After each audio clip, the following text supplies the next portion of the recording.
नमस्कार दोस्तों, आप सभी लोगों का स्वागत है मेरी इस ऑनलाइन क्लास में। कैसे हैं आप सब लोग? चलिए शुरुआत करते हैं आज की क्लास की। कल जो हमारी क्लास रही प्रमुख क्रांतिकारी और क्रांतिकारी घटनाओं के बारे में हम पढ़ रहे थे, जिनमें हमने पढ़ा था विजय सिंह पथिक या भूप सिंह के बारे में। आज हम उनसे आगे पढ़ेंगे, अर्जुन लाल सेठी के बारे में चर्चा करेंगे। अगर मेरी क्लास पर आप नए हैं तो चैनल को शेयर करें, सब्सक्राइब करें और दोस्तों तक इसे पहुंचाएं। चलिए शुरुआत करते हैं आज के क्रांतिकारी के बारे में पढ़ना, जिनका नाम है अर्जुन लाल सेठी। क्या नाम है? अर्जुन लाल सेठी। अर्जुन लाल सेठी का जन्म 9 सितंबर 1880 को हुआ था। कहां हुआ था? जयपुर में। कहां हुआ था? जयपुर में हुआ था। अर्जुन लाल सेठी का जन्म 9 सितंबर 1880 को जयपुर में हुआ। इनको राजस्थान में जन जागृति का जनक, राजस्थान में जन जागृति का जनक या सशस्त्र क्रांति का जनक भी कहते हैं, एवं इनको राजस्थान में सशस्त्र क्रांति का जनक भी कहते हैं। किसको कहते हैं? अर्जुन लाल सेठी को। अर्जुन लाल सेठी का जन्म 9 सितंबर 1880 को जयपुर में हुआ। इनको राजस्थान में जन जागृति का जनक कहा जाता है, सशस्त्र क्रांति का जनक भी इनको कहा जाता है। इन्होंने 1905 में जैन शिक्षा प्रचारक समिति की स्थापना, इन्होंने 1905 में जैन शिक्षा प्रचारक समिति की स्थापना, प्रचारक समिति की स्थापना की। कहां की? जयपुर में। कहां की? जयपुर में की। इन्होंने जैन शिक्षा प्रचारक समिति की स्थापना 1905 में जयपुर में की और इसी के तहत 1907 में वर्धमान विद्यालय की स्थापना की। और इसी के तहत 1907 में वर्धमान विद्यालय की स्थापना की, जो एक क्रांतिकारी प्रशिक्षण केंद्र था। यानी कि यहाँ पर क्रांतिकारी होना सिखाया जाता था, क्रांतिकारियों का शिक्षा का केंद्र था, क्रांतिकारी प्रशिक्षण केंद्र था। वर्धमान विद्यालय 1907 में किसके द्वारा स्थापित किया गया था? अर्जुन लाल सेठी के द्वारा स्थापित किया गया था। 1907 में ही इन्होंने अभिनव भारत समिति की स्थापना की।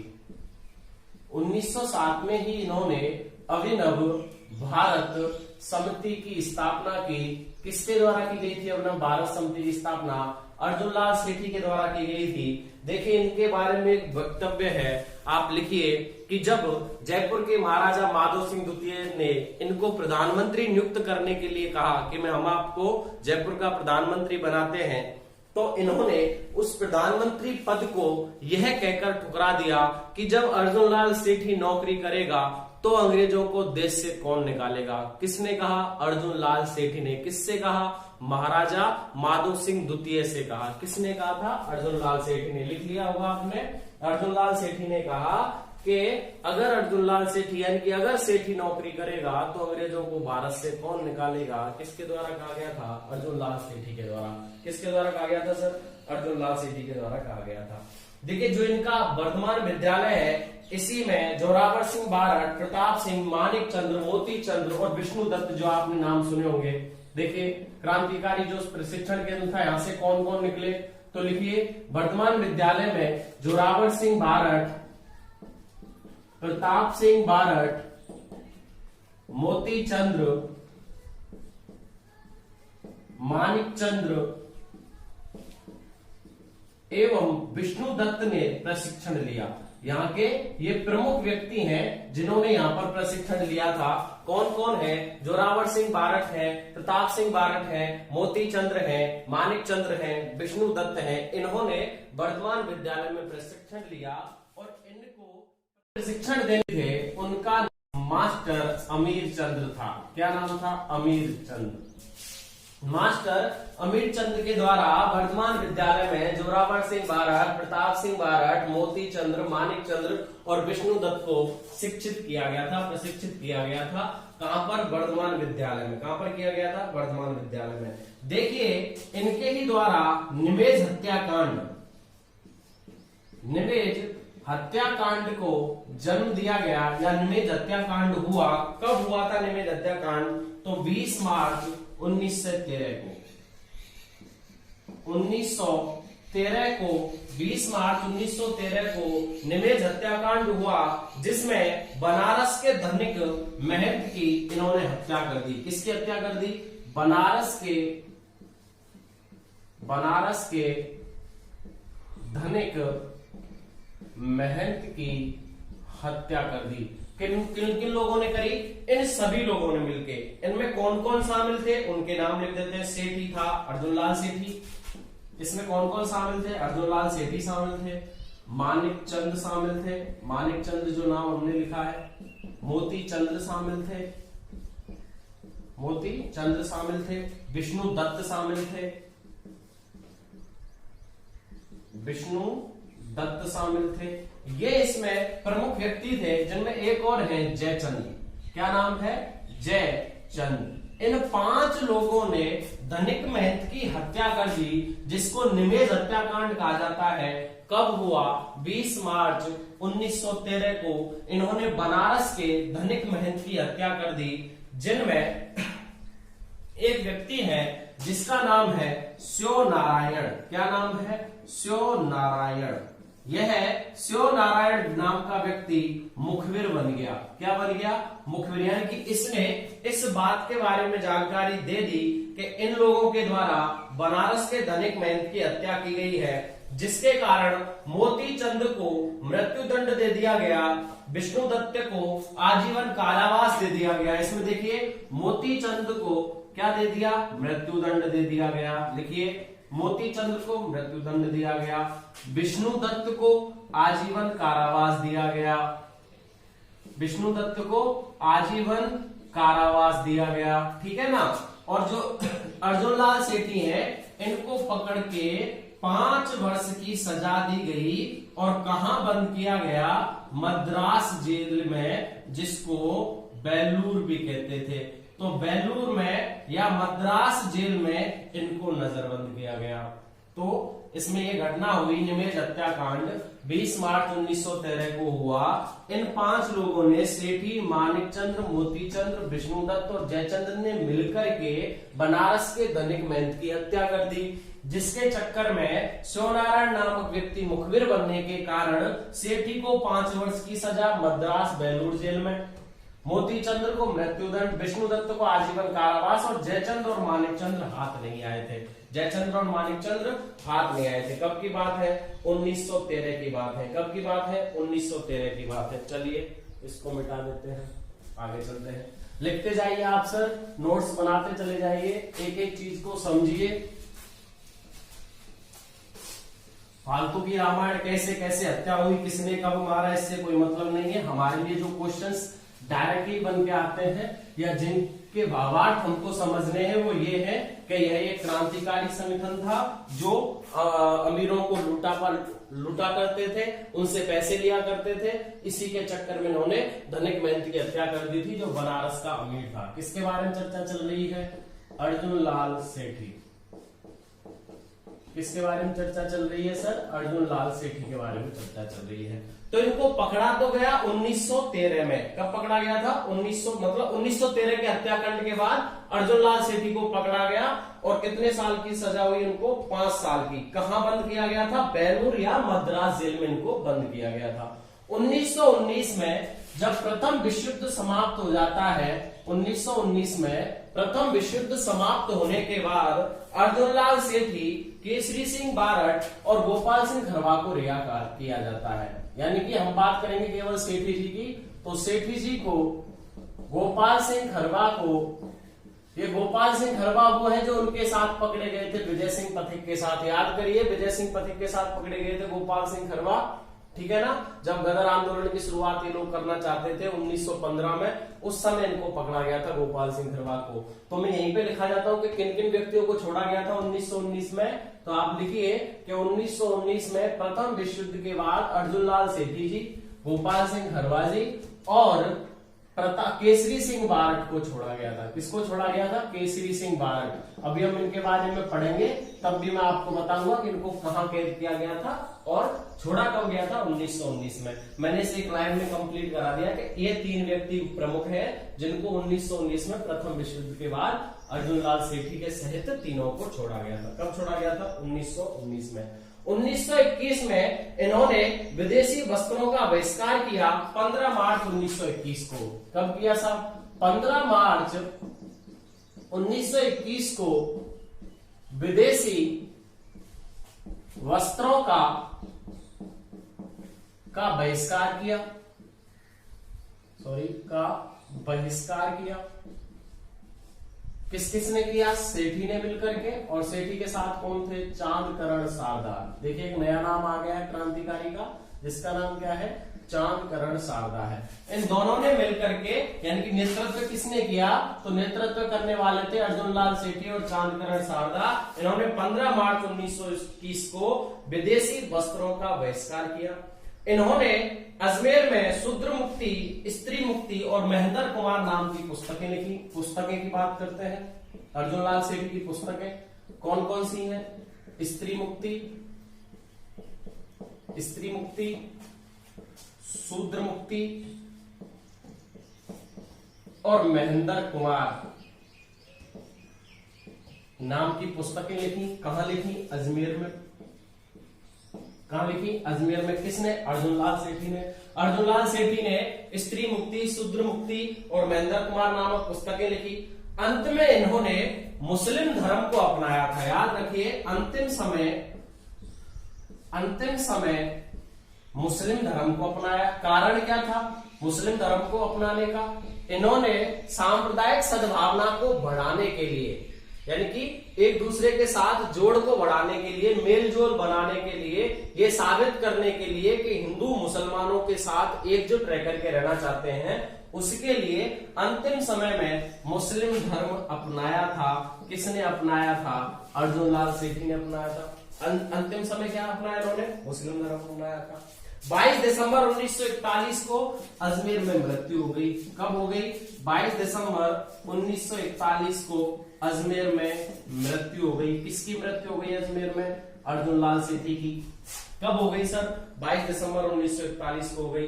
देखिए इनके बारे में अंग्रेजी राज एक पुस्तक लिखी है पंडित सुंदरलाल ने। आप लिखिए इनके बारे में, पंडित सुंदरलाल कोष्टक में पुस्तक है उनकी अंग्रेजी राज। क्या नाम है? अंग्रेजी राज पुस्तक है। किसकी है? पंडित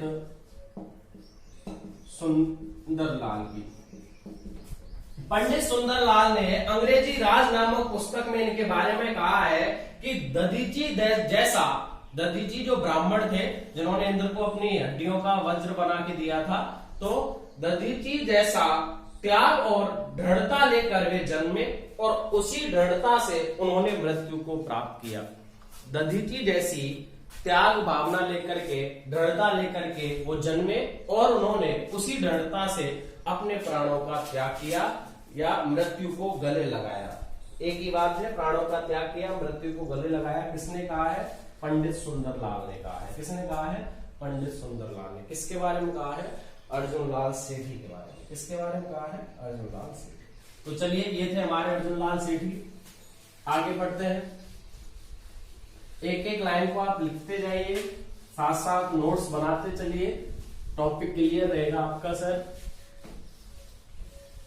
तो ये थे हमारे प्रमुख क्रांतिकारी अर्जुन लाल सेठी। इसके बाद हम केसरी सिंह बारठ के बारे में बात करते हैं, जिनका पूरा परिवार ही, केसरी सिंह बारठ के बारे में बात करते हैं, जिनका पूरा परिवार क्रांतिकारी रहा या भारत देश को आजाद कराने के लिए प्राण उत्सर्ग किए इन लोगों ने। उनमें कौन है? केसरी सिंह बारठ का परिवार है।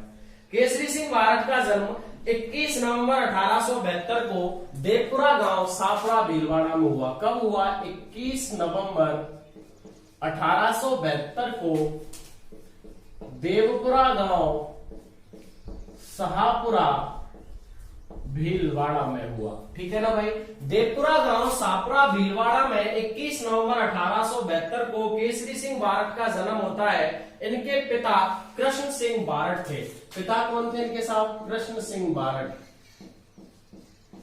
पिता थे इनके कृष्ण सिंह बारठ, इनके पिता थे।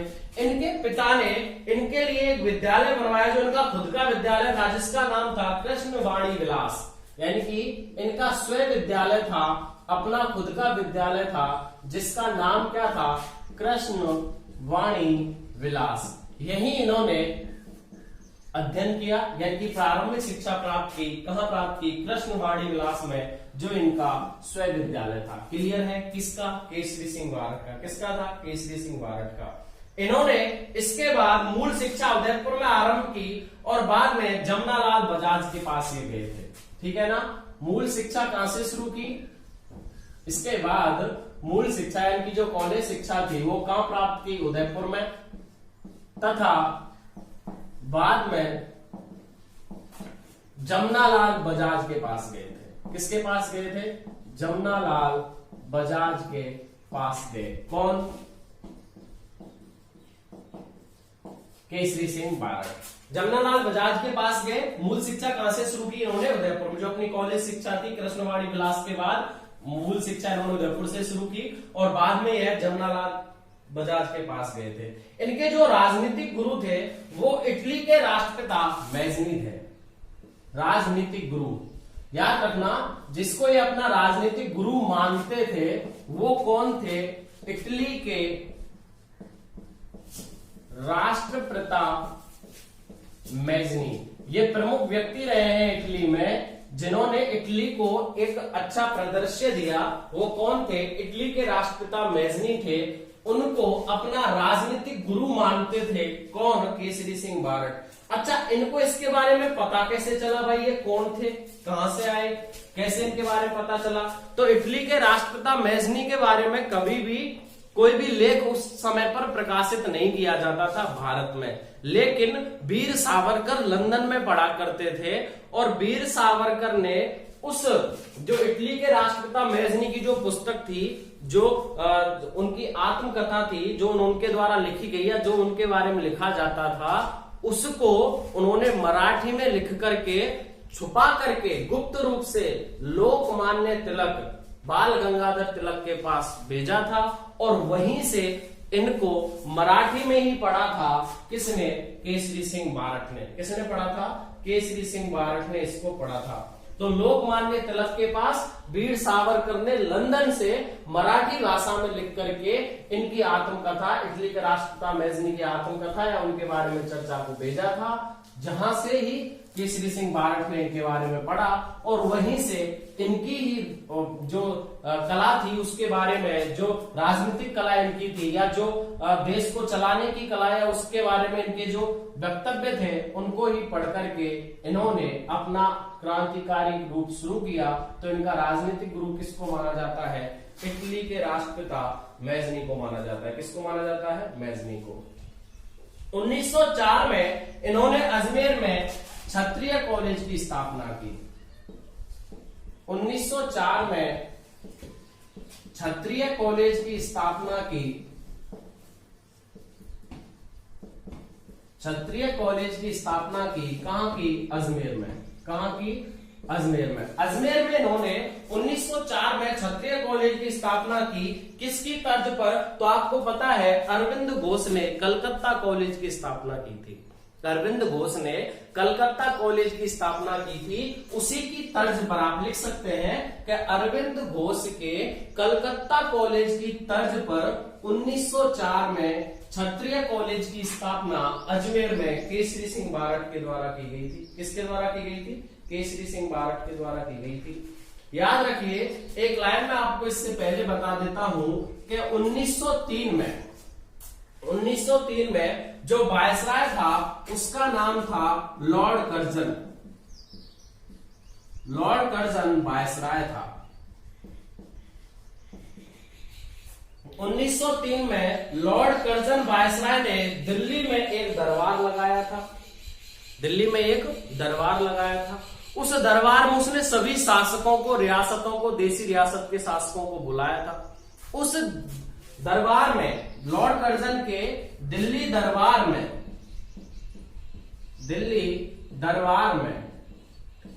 जब राणा फतेह सिंह जा रहे थे, यानी कि उन्होंने जाने का मन बनाया था, तब उन्हें किसको? फतेह सिंह को, राणा फतेह सिंह को चेतावनी राज चुंगट्या, चेतावनी राज चुंगट्या, ठीक है ना। चेतावनी राज चुंगटा नामक 13 सोरठे लिखे थे। कितने सोरठे लिखे थे? 13 सोरठे, यानी कि लगभग दोहे सोरठे लिखकर भेजे थे। किसने भेजे थे लिख करके? केसरी सिंह बारठ ने। केसरी सिंह बारठ ने जब लॉर्ड कर्जन के दिल्ली दरबार में राणा फतेह सिंह जा रहे थे तो उनको रोकने के लिए उनके पूर्वजों की व्याख्या करते हुए, उनके पूर्वजों का इतिहास याद दिलाते हुए तब उन्हें चेतावनी राज चुंगटा नामक 13 सोरठे लिख करके भेजे थे, जिससे राणा फतेह सिंह प्रभावित हुए थे। कब की बात है? 1903 की। कब की बात है? 1903 की बात है। और यह दिल्ली दरबार में गए नहीं थे। कब? 1903 में। कौन? राणा फतेह सिंह। ठीक है ना भाई? सॉरी, 1910 में केसरी सिंह बारठ ने पथिक गुरुदत्त और लक्ष्मी नारायण के साथ मिलकर के वीर भारत सभा की स्थापना की। 1910 में किसकी सभा स्थापना की? वीर भारत सभा की स्थापना। वीर भारत सभा की स्थापना। मैंने कहा जो कोई लाइन किसी एक क्रांतिकारी में नहीं आई है वो लाइन अगले क्रांतिकारी में वहां पर आ जाएगी। जिस तरीके से मैं एक तरीके से आपको बता सकता हूं, जिन जिन क्रांतिकारियों में कोई जो घटनाएं हैं या जो कोई संस्थाएं हैं उनको कहां पर बताया जाना चाहिए, मैं अपने हिसाब से चल रहा हूं। वीर भारत सभा की स्थापना का प्रमुख श्रेय केसरी सिंह बारठ को है। किसको है? केसरी सिंह बारठ को है। तो इसके चक्कर में मैंने वीर भारत सभा जो है वो केसरी सिंह बारठ में लिखाई, जिसमें इनका साथ दिया था विजय सिंह पथिक ने। याद रखिए, साथ देने वाले कौन है भाई? वीर भारत सभा। वीर भारत सभा की स्थापना केसरी सिंह बारठ के द्वारा की गई। साथ देने वाले कौन है? पथिक हैं, गुरुदत्त हैं, हीरालाल है, सोमदत्त लाहिड़ी है। इन लोगों ने इसकी स्थापना की। लिखिए, स्थापना गुरुदत्त, केसरी सिंह बारठ, पथिक, हीरालाल प्रमुख व्यक्ति थे, सोमदत्त लाहिड़ी,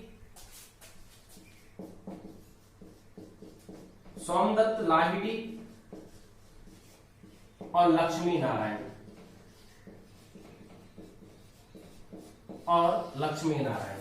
1910 में वीर भारत सभा की स्थापना केसरी सिंह बारठ, विजय सिंह पथिक, गुरुदत्त जी, हीरालाल जालोरी इनको बोला जाता है, और सोमदत्त लाहिड़ी और लक्ष्मी नारायण के द्वारा 1910 में वीर भारत सभा की स्थापना की गई। जिस तरीके से वर्धमान विद्यालय में क्रांतिकारियों को प्रशिक्षण दिया जाता था, तो इसमें लिखिए स्थापना का उद्देश्य, इसका वीर भारत सभा का स्थापना का उद्देश्य था धन इकट्ठा करना। धन इकट्ठा करना किसके लिए? क्रांतिकारियों के लिए। तो इसमें उद्देश्य लिखिए, क्रांतिकारियों के लिए धन इकट्ठा करना इनका प्रमुख उद्देश्य था। किसका? वीर भारत सभा का। किसका प्रमुख उद्देश्य था? वीर भारत सभा का प्रमुख उद्देश्य था। चलिए आगे चलते हैं। केसरी सिंह बारठ के बारे में हम चर्चा कर रहे हैं। एक एक लाइन को आप लिखते जाइए साथ साथ।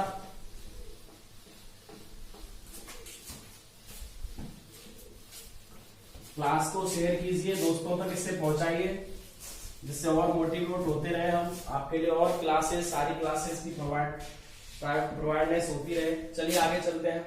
जोधपुर, इन्होंने जो 1910 में यह वीर भारत सभा स्थापना की थी, जिसके तहत इनको क्रांतिकारियों के लिए धन इकट्ठा करना होता था, इसी के तहत इन्होंने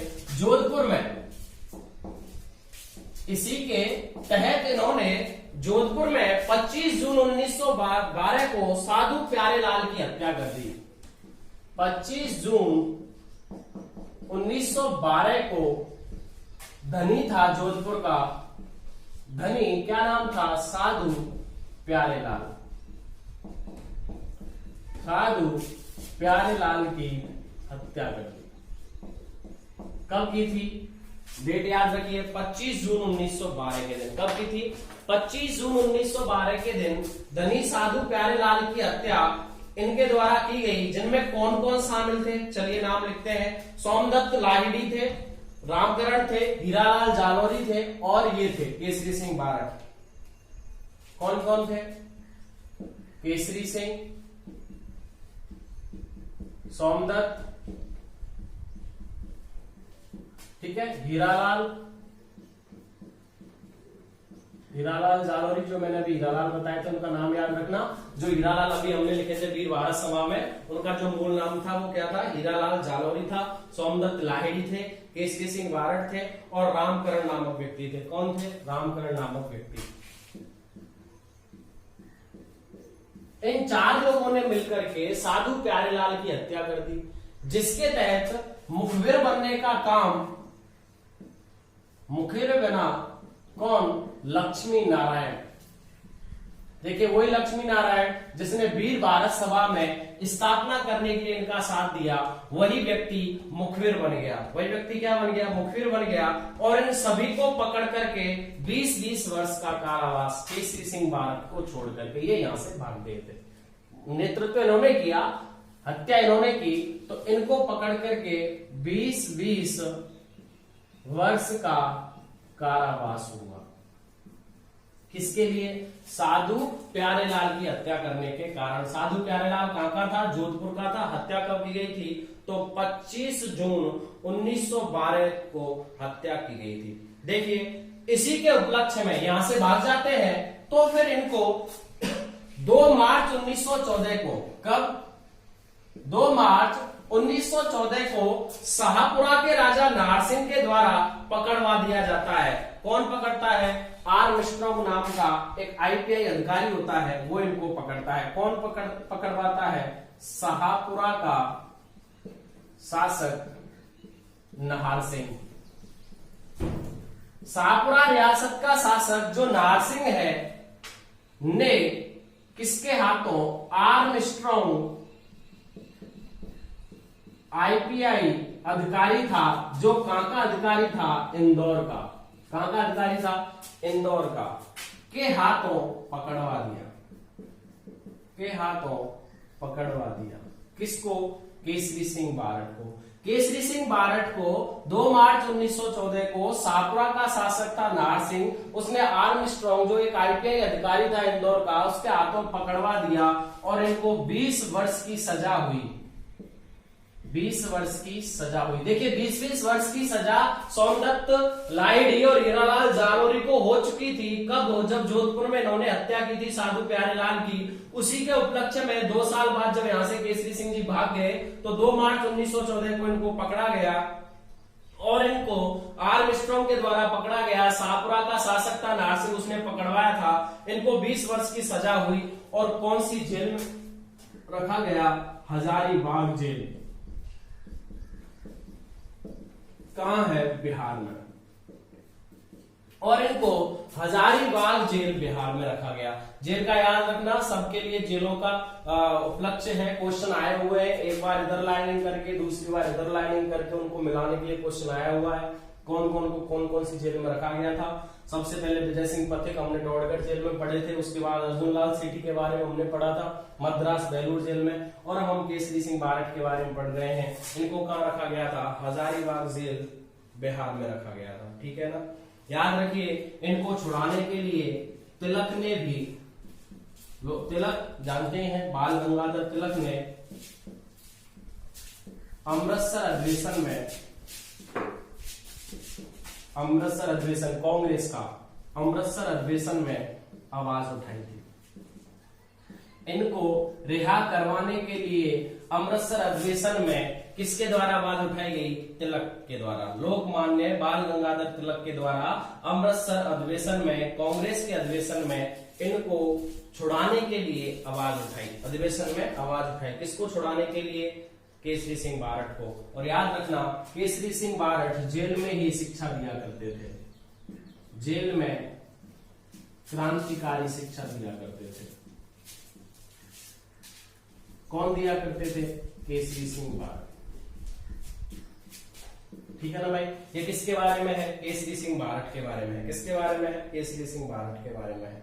देखिए इनके प्रमुख जो व्यक्ति हैं परिवार से जिन्होंने अपना बलिदान दिया क्रांतिकारी के बारे में, अब हम उनके बारे में चर्चा करते हैं। पहले हमने मूलतः केसरी सिंह बारट के बारे में पढ़ा, अब हम इनके घर वालों के बारे में पढ़ते हैं। भाई जोरावर सिंह बारट, इनके घर से उन व्यक्तियों का नाम जान लेते हैं जिन्होंने त्याग किया, ठीक है ना।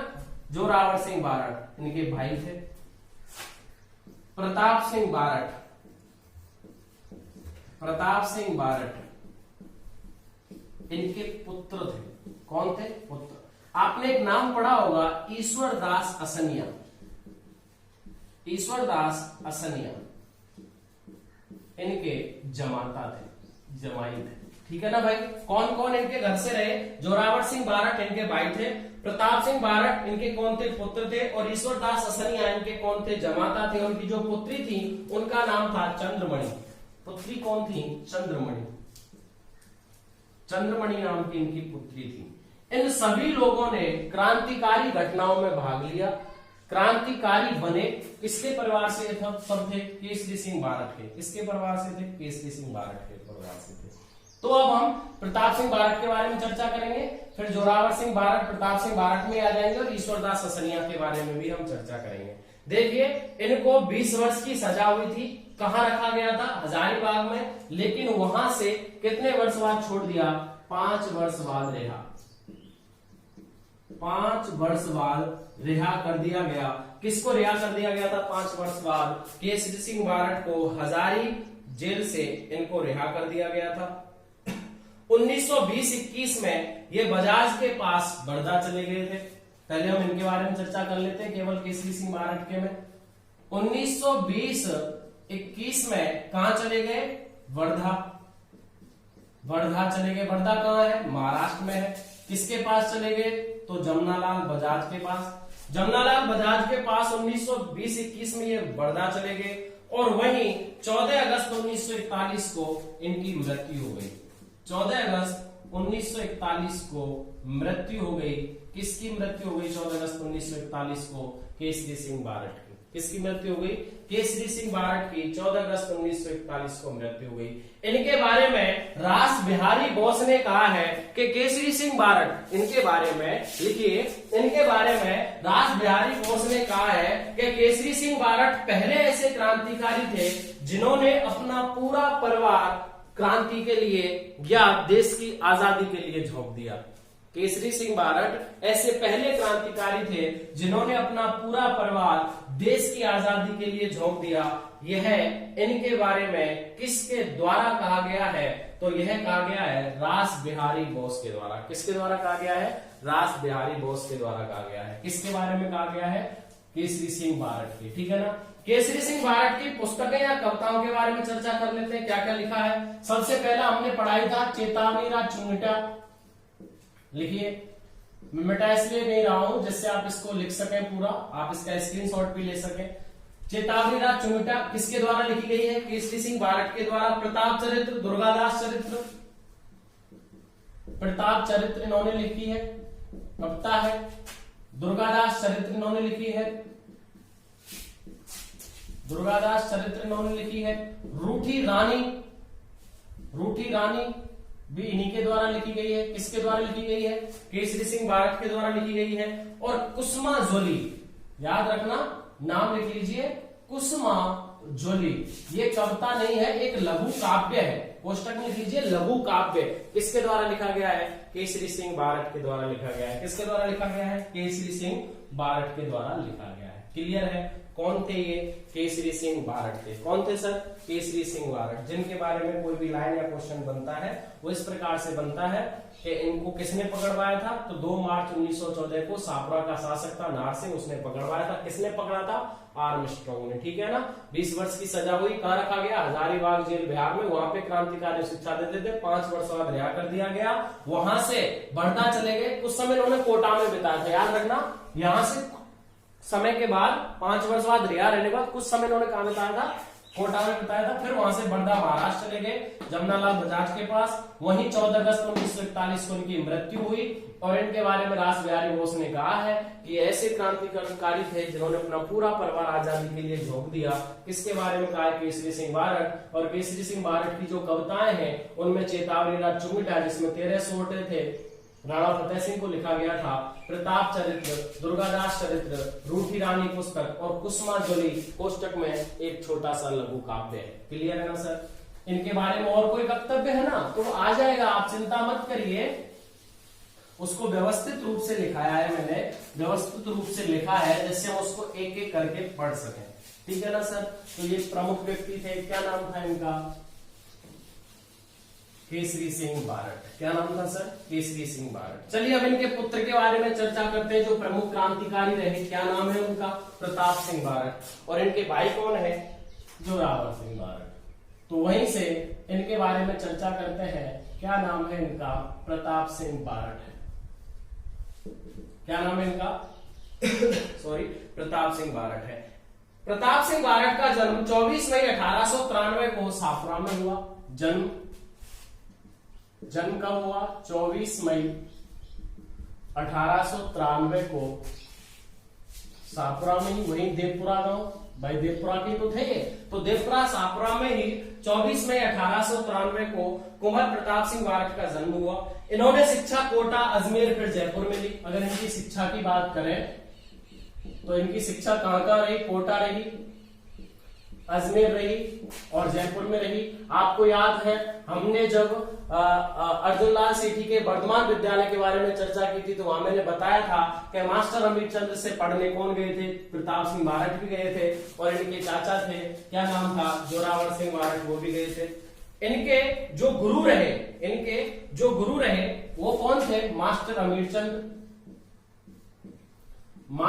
अमीर चंद ने शिक्षा दी। ये वही लाइन है जो हमारे लिख रहे थे, उनको जोड़ा है मैंने एक साथ। मास्टर अमीर चंद ने शिक्षा दी इनको, ठीक है ना? और ये अपना राजनीतिक गुरु किसको मानते थे? रास बिहारी बोस। रास बिहारी बोस से प्रभावित थे। रास बिहारी बोस से प्रभावित थे। शिक्षा किसने दी? मास्टर अमीर चंद ने। लेकिन ये प्रभावित किससे थे? किस क्रांतिकारी से ज्यादा प्रभावित थे? तो रास बिहारी बोस से कुंवर प्रताप सिंह प्रभावित थे, जिनको बारट के नाम से जाना जाता है।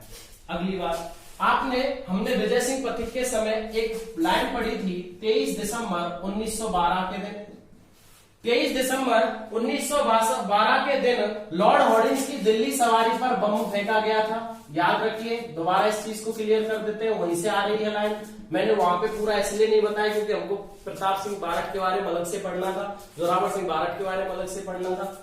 23 दिसंबर 1912 को लॉर्ड हॉर्डिंग्स की दिल्ली सवारी पर जो चांदनी चौक से लेकर के लाल किले तक जा रही थी, उस चांदनी चौक से चलने के बाद जब वह पंजाब नेशनल बैंक का एक इमारत थी, पंजाब नेशनल बैंक की, उस इमारत के पास वो पहुंचा तो वहां पर बम फेंका गया था। किस किसके द्वारा फेंका गया था? मैंने बताया था प्रताप सिंह बारट थे, जोरावर सिंह बारट थे। कौन कौन थे? प्रताप सिंह बारट,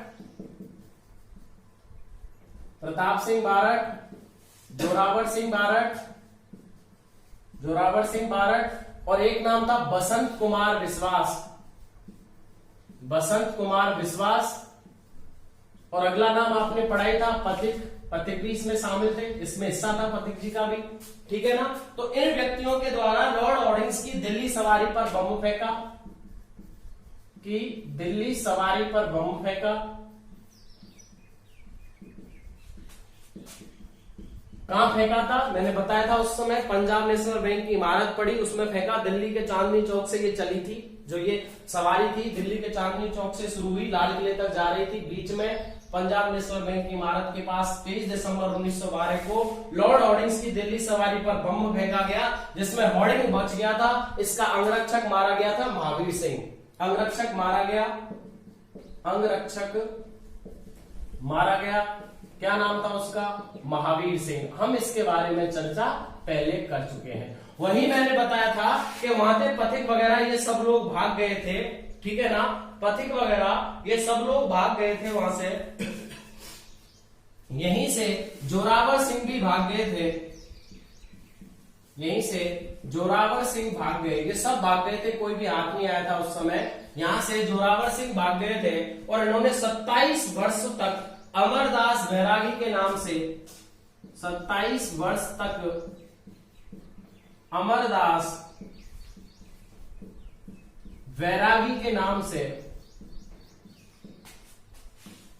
से अमरदास बैरागी के नाम से राजस्थान व मालवा के जंगलों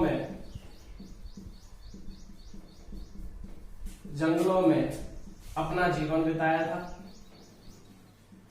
वहीं पर आसपास के जितने भी गांव पड़ते थे, जितनी भी रियासतें पड़ती थी, यहाँ इन्होंने क्रांतिकारी घटनाओं को जन्म दिया। किसने? जोरावर सिंह बारठ ने। तो जोरावर सिंह यहाँ से बच करके भाग गए और राजस्थान व मालवा के जंगलों में भटकते रहे 27 वर्ष तक अमरदास बैरागी के नाम से। किसके नाम से? अमरदास बैरागी के नाम से। इनके जीवन काल में 1939 में इनको नारू रोग हो जाता है। अभी हम देखिए इनके बारे में चर्चा कर रहे हैं। यहां से जो ये युद्ध मतलब ये बम फेंका गया, उसमें जोरावर सिंह बारठ की क्या भूमिका रही उसके बारे में चर्चा कर रहे हैं। तो 1939 में इनको नारू रोग हुआ। कौन सा रोग हुआ? 1939 में इनको नारू रोग हुआ और एकलगढ़ मंदसौर में इनकी मृत्यु हो गई। एकलगढ़ मंदसौर में मृत्यु। इनके बारे में इतना ही पढ़ने को हमको मिलता है। एकलगढ़ मंदसौर में 1939 में इनकी मृत्यु हो गई थी और इनकी मृत्यु पर केसरी सिंह बारठ ने अपनी पुत्री चंद्रमणि को लिखा। लिखिए आप, इनकी मृत्यु पर, जोरावर सिंह बारठ की मृत्यु पर केसरी सिंह बारठ ने, जो जेल में थे हजारीबाग जेल में 1939 के बाद 1939 में जेल में नहीं थे, 1939 में वो बड़दा में थे। बड़दा महाराष्ट्र में। कहां थे? बड़दा महाराष्ट्र में थे। तो 1939 में जब बड़दा महाराष्ट्र में थे केसरी सिंह बारठ, तो उन्होंने अपनी पुत्री चंद्रमणि को लिख करके भेजा था जोरावर सिंह की मृत्यु पर कि भारत के एक महत्वपूर्ण प्रदेश में जागृति का आरंभ कुटुंब की महान आहुति से हुआ है। इन्होंने अपनी पुत्री को इसके उपलक्ष्य में लिख करके भेजा था। लिखिए क्या लिख करके भेजा था कि भारत के एक महत्वपूर्ण प्रदेश में जन जागृति का आरंभ, भारत के एक महत्वपूर्ण प्रदेश में जन जागृति का आरंभ एक कुटुंब की महान आहुति से हुआ है। किसने लिखा? केसरी सिंह बारठ ने। किसको लिखा? चंद्रमणि को, अपनी पुत्री को। किसकी मृत्यु पर? जोरावर सिंह बारठ की मृत्यु पर। किसकी मृत्यु पर लिखा था? जोरावर सिंह बारठ की मृत्यु पर लिखा था। अच्छा, जोरावर सिंह बारठ यहां से भाग गए थे, इन्होंने ऐसे टाइम बिताया। प्रताप सिंह बारठ और बसंत कुमार विश्वास के प्रति कोई भी सबूत नहीं मिला। प्रताप सिंह बारठ और बसंत कुमार विश्वास के प्रति कोई सबूत नहीं मिला। तो दिल्ली में जो लॉर्ड ऑर्डिनेंस की दिल्ली सवारी पर जो बम फेंका गया था, इसमें ये सब बच गए। क्लियर है? जोरावर सिंह बारठ बच गए थे लेकिन वहां से भाग गए, इस नाम से उन्होंने समय बिताया। और प्रताप सिंह बारठ और बसंत कुमार विश्वास या इनके साथ एक व्यक्ति और थे जिनको नाम याद होगा उनका, इनके जीजा थे या उनके जमाता, ईश्वरदास असनिया, ये भी थे। इनका नाम और लिख लेना इसमें, ईश्वरदास असनिया। इसमें ये 5 व्यक्ति थे, प्रताप सिंह बारठ, जोरावर सिंह बारठ, बसंत कुमार विश्वास, विजय सिंह पथिक और ईश्वरदास असनिया। इन लोगों ने बम फेंका था। जोरावर सिंह बारठ भाग गए। इस तरीके से इन्होंने अंतिम समय बिताया। 1912 में यहां से हम वापस गए। प्रताप सिंह बारठ, बसंत कुमार विश्वास, पथिक और ईश्वरदास असनिया के लिए कोई भी सबूत नहीं मिला। लेकिन 1917 में, मैं इसको मिटा देता हूं फिर आगे चलते हैं।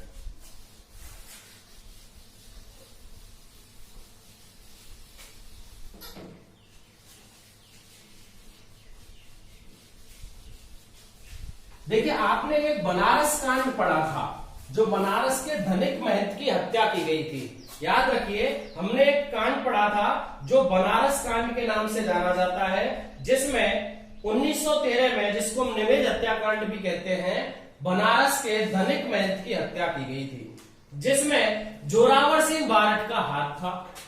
उसी के उपलक्ष्य में उसको मतलब बताने के लिए कि किसके द्वारा किया गया है, बनारस कांड के कारण ही इनको पकड़ा गया 1917 में। 1917 में बनारस कांड के कारण,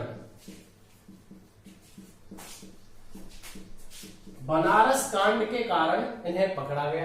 किन्हें पकड़ा गया? इन्हें पकड़ा गया। किसको? प्रताप सिंह बारठ को। बनारस कांड याद रखिए, बनारस कांड कौन सा? जिसको निमेज हत्याकांड कहा जाता है। कब हुआ? 20 मार्च 1913 को। किसको मारा? और सॉरी, धनिक महंत को। धनिक महंत को मारा था।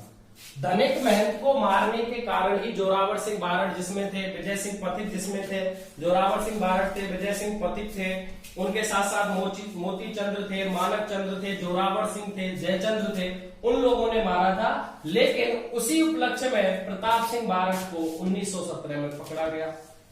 5 वर्ष की इनको सजा हुई। कितने वर्ष की सजा हुई? 5 वर्ष की सजा। कहां रखा गया? बरेली जेल में। कहां रखा गया? बरेली जेल में। ठीक है ना? बरेली जेल कहां है? यूपी में है। बरेली जेल यूपी में 5 वर्ष की इनको सजा हुई, इनको रखा गया। वहां उनको अमानवीय यातनाएं दी गई। अमानवीय यातनाएं दी गई। देने वाला कौन था? तो उस व्यक्ति का नाम था क्लीवलैंड, चार्ल्स क्लीवलैंड। क्या नाम था इसका? Charles Cleveland. क्लीवलैंड नाम का एक व्यक्ति था, चार्ल्स क्लीवलैंड। इसने इसको अमानवीय यातनाएं दी प्रताप सिंह बारठ को। क्लीवलैंड ने कहा था कि तुम्हारी मां बहुत रोती है, तो इन्होंने कहा कि मेरी मां रोती है तो रोने दो, लेकिन मैं सैकड़ों माताओं को रुलाने के लिए अपनी माता को खुश नहीं रख सकता। किसने कहा था? प्रताप सिंह बारठ ने। जब चार्ल्स क्लीवलैंड ने इनको अमानवीय यातनाएं दी तो उकसाने के लिए कि यह सब कुछ बता दे, निमेज हत्याकांड के बारे में, बनारस कांड के बारे में सब कुछ बता दे, उसके लिए इनको अमानवीय यातनाएं दी गई।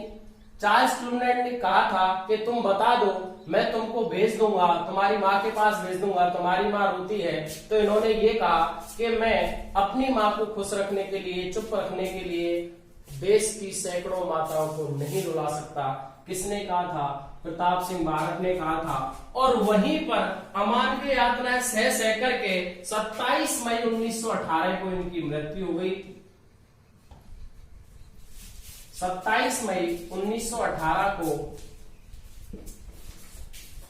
27 मई 1918 को इनकी मृत्यु हो गई। किसकी? प्रताप सिंह बारठ की 27 मई 1918 को मृत्यु हो गई। इनकी मृत्यु जब हुई थी उस समय इनके पिता केसरी सिंह बारठ जेल में थे। इनके पिता केसरी सिंह बारठ जेल में थे। देखिए वक्तव्य सुनिए, मैंने केसरी सिंह बारठ के समय नहीं लिखाया था इसलिए क्योंकि यहां हम इसको समझ सकते हैं। 27 मई 1918 को इनकी मृत्यु होने के बाद केसरी सिंह बारठ ने कहा था, जब इनको जेल में पता चला कि केसरी सिंह बारठ को, क्योंकि उनको पकड़ लिया गया था 1914 में, उनको पकड़ लिया गया था, ठीक है ना भाई। तो उस समय ये जेल में थे इसकी मृत्यु के समय। तो केसरी सिंह बारठ ने इनकी मृत्यु पर कहा कि भारत माता का पुत्र उसकी मुक्ति के लिए बलिदान हो गया। लिख लीजिए, इनकी मृत्यु पर केसरी सिंह बारठ ने कहा कि भारत माता का पुत्र उसकी मुक्ति के लिए उस पर, भारत माता पर बलिदान हो गया। प्रताप सिंह बारठ के बारे में कहा जाता है। और इस क्लीवलैंड ने कहा था कि मैंने आज तक प्रताप जैसा साहसी युवक नहीं देखा। क्लीवलैंड ने कहा था कि मैंने आज तक प्रताप जैसा साहसी युवक नहीं देखा। तो ये किसके बारे में है? प्रताप सिंह बारठ के बारे में है। किसके बारे में सर? प्रताप सिंह बारठ के बारे में है। तो यह है राजस्थान के प्रमुख क्रांतिकारी जिनके बारे में हम चर्चाएं पढ़ते हैं। मैंने आपको बताया था फर्स्ट ग्रेड में अलग से एक टॉपिक है, फर्स्ट ग्रेड में अलग से एक टॉपिक है, फर्स्ट ग्रेड के फर्स्ट पेपर में इतिहास में, जिसमें हम राजस्थान के प्रमुख क्रांतिकारियों की चर्चा करेंगे, जिनमें इन चारों का नाम है, इन चारों को हमें पढ़ना है। चलिए कुछ क्रांतिकारी घटनाओं को मैं वैसे बता देता हूं। जैसे 26 जनवरी 1930 को चूरू के धर्मस्तूप के शिखर पर 2-3 लोगों ने मिलकर के तिरंगा झंडा फहराया था। 26 जनवरी 1930 1930 को, जब 1929 में हम जब रियासत वो सॉरी भारतीय इतिहास पढ़ेंगे, आधुनिक इतिहास में जब हम पढ़ेंगे तो भारत में से जब अंग्रेजों को निकालने की प्रक्रिया चल रही थी, उस समय एक सबसे पहला स्वाधीनता दिवस घोषित किया गया था, जिसे मनाया गया था सबसे पहले 26 जनवरी 1930 को, ठीक है ना, जिसको स्वराज्य दिवस भी हम कह सकते हैं, स्वाधीनता दिवस भी कह सकते हैं। पहला दिन मनाया गया था लाहौर अधिवेशन के बाद। लाहौर अधिवेशन के बाद जवाहरलाल नेहरू ने इसकी घोषणा की थी दिसंबर 1929 में, और 1930 में पहला स्वाधीनता दिवस 26 जनवरी 1930 को मनाया गया था। उस समय चूरू के धर्म स्तूप के शिखर पर, चूरू के धर्म स्तूप के शिखर पर चंदन मल बहेड़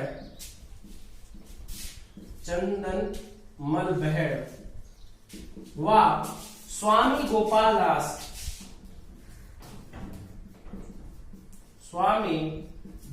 दास के साथियों ने मिलकर तिरंगा फहराया था, ठीक है ना।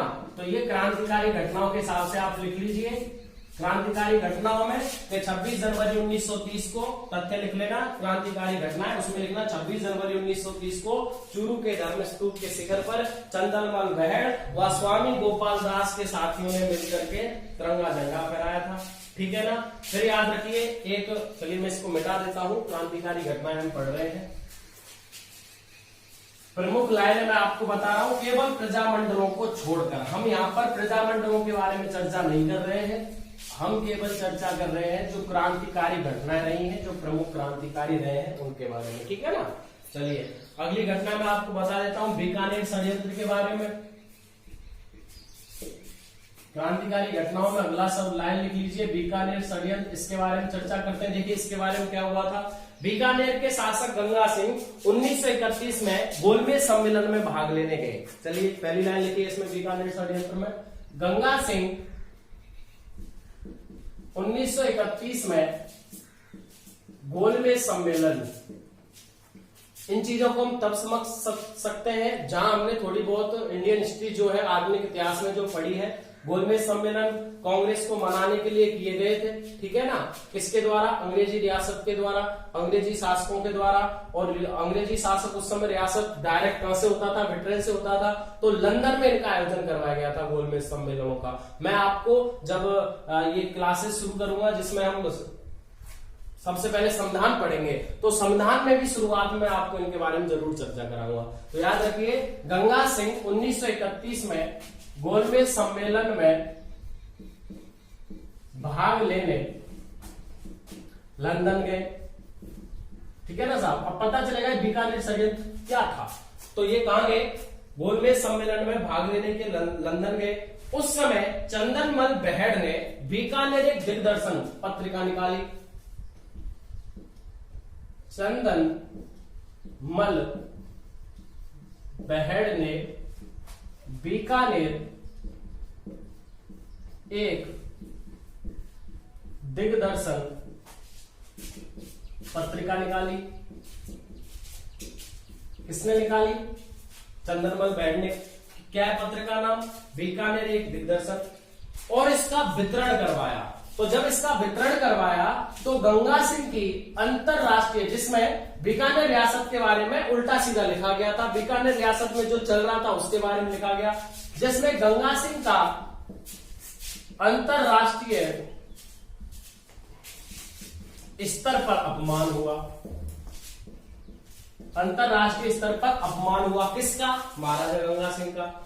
महाराजा गंगा सिंह जैसे ही भारत आया, इसने चंदनमल बहेड़, स्वामी गोपाल दास और सत्यनारायण को कठोर सजा दी। किस किस को? गंगा सिंह ने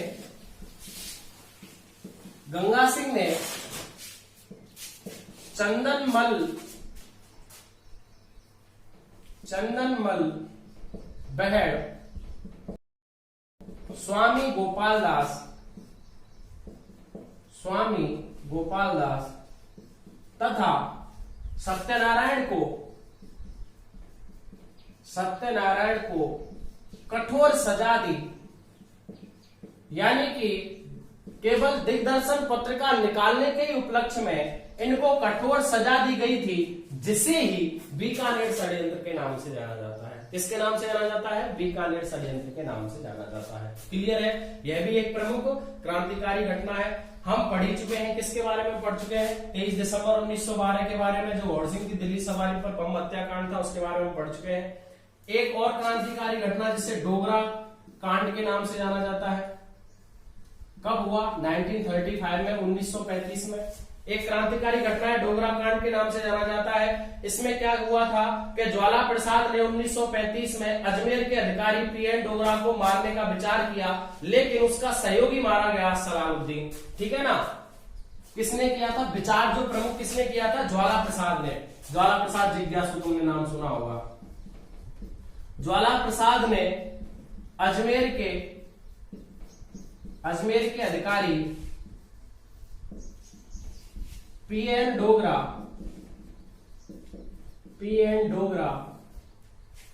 को मारने की कोशिश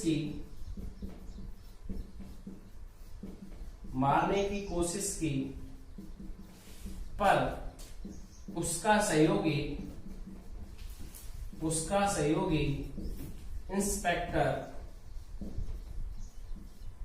इंस्पेक्टर सलाउद्दीन मारा गया। तो इसे किस नाम से जानते हैं? डोगरा कांड के नाम से जानते हैं। किसके नाम से जानते हैं? डोगरा कांड के नाम से जानते हैं। तो यह राजस्थान की प्रमुख क्रांतिकारी घटनाएं, प्रमुख क्रांतिकारी जो तथ्य रहे हैं उनके बारे में है। अगली क्लास में हम राजस्थान के एकीकरण के बारे में चर्चा करेंगे। आज के लिए इतना ही। चैनल को शेयर कीजिए, सब्सक्राइब कीजिए, दोस्तों तक पहुंचाइए, नोट्स बनाते रहिए और साथ में तैयारी करते रहिए। पता नहीं कब तक चलेगा जो भी लॉकडाउन चलने वाला है, लेकिन उस समय में हम अपने समय का अगर सही तरीके से उपयोग कर सकते हैं तो वो है केवल हमारी एजुकेशन। पढ़ाई कीजिए, कंपटीशन की तैयारी कीजिए। Thank you sir, thank you so much, thank you everyone.